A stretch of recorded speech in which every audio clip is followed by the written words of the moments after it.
not one of those who brought water to 1 million people, you know. I didn't change the course of a river, you know. I didn't do that sort of thing. I mean, I'm out there talking about the world's problems, hoping that people are interested. I think they are, and that enough people are interested to know what's going on in the world, what's wrong in the world. Although there are these overarching themes of talking to power, talking truth to power, dealing with institutions that don't want to yield power and certainly don't want to yield information or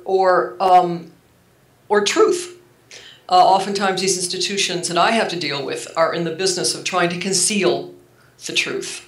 And so your job is to try to knock down or go around and navigate and get through and over and under and any way you can, try to get a semblance of what has happened somewhere, what is happening, what is about to happen. So in that sense, I think it does require that you are well, you have to be indefatigable for one thing, and I think that's, you know, the most successful business people are indefatigable. And I think you're always improvising. You know, you're always finding the road is blocked. You know, how are we going to get around it? And my job is not only to try to find a medium, or to find a narrative that might hang together truthfully in these wildly divergent views of the world, but to actually explain that there is a wildly divergent view in the world, and here's one of them. I mean, Pakistan is obviously just one example of that. So you're going up against power structures. I think lessons learned, and I think they apply not only in trying to extract information, but I think they apply to people who are trying to achieve in all manner of fields across the board. And I think the #1 most important lesson I took away from all of this is that do not let people narrow your ambitions. They will try. And you need to try to find those people who are large, who are, I suppose in a way, global thinkers. And they exist everywhere, and they exist in every field. I remember I had spent some time at Stanford University, and I was on a fellowship there, and Nobel laureates call you up and ask you, what can I do for you? Do you want to have lunch? And I thought about this and how extraordinary that was. Why in the world are they calling me? And I realized that the secret to success, their success really, the most successful people, is that they want to contribute to a rising ship. They see the beauty in collaboration, not just their project, but in the collective project, the big project called enterprise, called life. They want to share their knowledge with you, and they want you to share your knowledge with them. Now, these are large people, and reposed in the idea, the wisdom really, that that's how it's supposed to work. It's a collaborative team effort. Now, this is a very difficult thing. There are a lot of people who don't want to share. You should develop a radar for knowing who's going to do it and who's not. You know, who is inclined to be a team player? Who is inclined to want a collaboration? I have found in my work that the best work is usually with a group of people. It's a producer who's there on the scene. It's another host who's there with you. The energy is different. The desire to want to do something differently or even learn from your colleagues is just that much more tuned in. Here's another object lesson. You couldn't possibly do that The Army will never let you in there. It's near a nuclear power site. You can't take pictures of that bridge. You can't take pictures of that canal. You will be stopped. And I was always having to remind my Pakistani colleagues, chaos is opportunity. Look around you. And as it turned out, the Army was enormously helpful in facilitating our ability to see these places that nobody really wants you to see in normal times.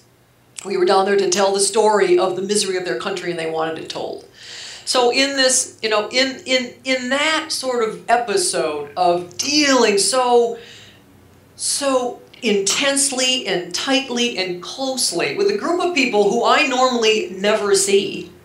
You know, they parachuted into our bureau. They lived in the bureau. We lived with each other. We ate with each other. We, you know, breathed with each other. We were on the road with each other. We were in dangerous places with each other. The product was so clearly a product of many minds working at their best. And then you were able to take that experience into another story. And you were armed with it, and I think I felt stronger for it. I think the storytelling was stronger for it. So it may sound Pollyannish, you know, that there's so much to learn from your colleagues. There is. You need to find the colleagues who are interested in doing that. No story is worth telling unless it's told with passion. There has to be that underlying drive to tell it. And you need to do that. You need a lot of things. One of the things you need is compassion for people around you. And you need empathy for the subjects of the story you're telling. And that requires humility. And I think that's the lesson for everybody, every businessman who goes out in the world, no matter how successful they are. They must listen to people around them. The academic needs to be listening to their colleagues. And all of that does really require taking on the world humbly. If you're to be given access, for example, in my line of work, and I do, that is what I do. I travel around the world and I tell stories about the world. People's problems, microscopic, turning into the macro. But you need to greet the world humbly if you're to be given access to it. I'm very much a product of the times in which I was raised. And then there's the genetic makeup. My mother, my father. These people were highly intelligent. My mother's highly intelligent. My father is now gone. My mother was an actress. She was an amateur actress. My father was an amateur producer. I mean, their spare time. These were their hobbies. They were creative people. They were theater people. They were dramatists. They were comics. So I grew up watching, for example, my mother play Annie Sullivan, Helen Keller's teacher, in the most extraordinary sort of way. And you get near her after the performance because she had to sort of come out of it. She was so into the whole thing, so into the storytelling of it. It was just engrossing. And then later on, I saw her as, Mrs. Higgins, Henry Higgins' mother in My Fair Lady. I mean, this was all community theater, but the caliber of it, as a child, for my money, I was on Broadway. I mean, what did I know? And as I say, their shtick was, sort of beatnik meets vaudeville. So I'm wearing these showbiz jeans. And as a broadcast journalist, you've got to be able to grab the audience by the lapel and get them to listen. That's entertainment. That's the entertainment part. Now, in addition to teaching us about entertainment, they taught us to think about the world. My father was an academic by profession. He was a linguist and a perpetual student. And my mother was an activist. And I remember in, I think it was 1975, she was working on a campaign that no one had ever heard of before. It was the Campaign for Nuclear Disarmament. What was that, 45 years ago? And yeah, it was a long time ago. And the calls would come to the house that summer over a march they were having for disarmament. And my mother was getting death threats. But she confronted all of those callers and she wouldn't be bullied. And there was this lesson about living your convictions, standing your ground, which really is so much about what I have to do to get information now. You have to stand your ground and you have to figure out how you're gonna get it. And it was my father who was sort of the peripatetic one. He had wanderlust. And I remember going to Mexico with him during a college break. And he was always up at 5 a.m., rushing off to see some ruins. And one morning, he was getting so tired of me sleeping in that he started screaming, "Get up, you can sleep when you die." And I've really taken that to heart and have led a very sleep-deprived life as a result of it. But, you know, in roaming the world also, you know, you're analyzing serious world events. And I became serious very young. And I didn't come to that by accident. I had grandparents who infused our lives with a sense of history and a sense of politics just by virtue of their own story. They were immigrants from Czechoslovakia. And my grandfather used to huddle in front of this magnificent machine. This piece of furniture was a shortwave radio, and he would listen to what was going on behind the Iron Curtain. He was just enthralled by it. And he came home so buoyant after a trip to Prague in 1968. It was the Prague Spring, and it was a blossoming, and freedom was beginning to take hold. And lo and behold, by August it was crushed by Soviet tanks. And my grandfather was crushed by that, and I saw that. And, you know, I saw a man who lived in the new world, but was so true to the traditions of the old world. I mean, I grew up in both worlds by virtue of them. My grandfather was up at 5 a.m. tending the roses, you know, making sausage, crushing the grapes for wine. And my grandmother was this amazing pastry chef who never stopped cooking. They were industrious people. They were successful people. They were undyingly hardworking people. And they led dramatic lives. And I remember my grandfather telling me what it was like to fight in the war, and being drafted into the war, and having to fight on the German side, and having all these men on the Russian front with him, and ordering them to desert, ordering them to save their lives and desert, because he knew they were all going to die on the Russian front. They'd all freeze to death. They were all going to die. He ordered them all to desert. I'm paid to tell stories. I'm a storyteller. I'm from a family of storytellers. There's nothing more compelling or engrossing than a single human voice. But you have to be able to tell us. You need a story, and you got to be able to tell the story. So all of these lessons, I think, about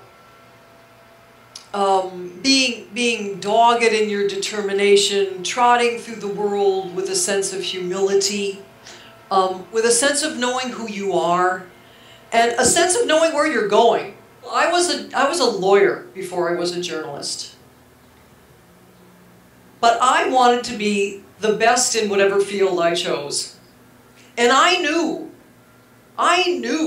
there were much better legal minds than mine. And I knew I wasn't going to clerk at the Supreme Court. That wasn't, I wasn't passionate enough, and I wasn't smart enough. I didn't have that kind of keen, sharp legal mind.